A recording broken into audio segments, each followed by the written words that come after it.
এদের অত্যাচারে 40-45 লোকেরা আমাদের ভিতর অত্যাচার করে, ভয়ে অত্যাচারে শান্তিপূর্ণ ভাবে আমরা বসবাস করতে পারছি না, হাট বাজারে চলাফেরা করতে পারছি না।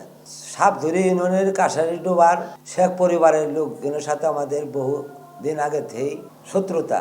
ওদের ভিতর চুর, বহু চুর আমার এলাকাতে আরো বিভিন্ন পর্যায়ে চুর সেটি করে নিয়ে গেছে। এই সাথে শত্রুতার কারণবশত অনুযায়ী আমার ছেলেকে মিথ্যা অপবাদে দিয়ে চুর সাব্যস্ত করে ইউনিয়নের প্যানেল চেয়ারম্যান অদূত ওর বংশধর 40-45 জন মানুষ নিয়ে হুমকি প্রদান করে এবং খালিশ করে আমার স্বাক্ষর ন্যায্য প্রয়োগ করে আমাকে কোনো কথা বলার সুযোগ দেয় না।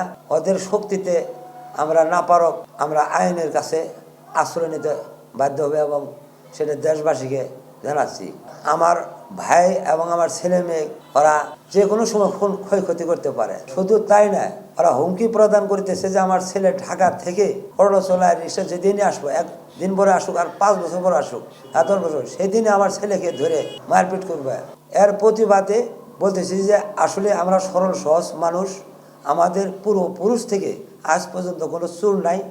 এই মিথ্যা অপবাদে যে দেয়, তার বংশ মধ্যেই এই প্যানেল চেয়ারম্যানের আপন চাচাতো ভাই সুরুজ, উনি নিজেই চুর। এদের ভয়ে অত্যাচারে শান্তিপূর্ণভাবে আমরা বসবাস করতে পারছি না, হাট বাজারে চলাফেরা করতে পারছি না। 40-45 জন বাড়ির আশেপাশে চলাচল করে, ঘোরাঘুরায়, হুমকি প্রদর্শন করে, মিথ্যা অপবাদ দেবো তারা। এই মিথ্যা অপবাদ দিয়ে আমার বংশধরকে চিরজিন্দিগির জন্য তারা চোর বানাবো। এই জীবন রাখার চেয়ে তাদের শক্তিতে আমরা অপারক বিদায় হিসেবে আমরা শান্তিপূর্ণভাবে বসবাস করতে পারছি না। আমি কি বলবো, এদের অত্যাচারে 40-45 লোকেরা আমাদের ভিতর অত্যাচার করে, ওদের ভয়ে ছোট ছোট বংশ কিছু বলতে পারে না।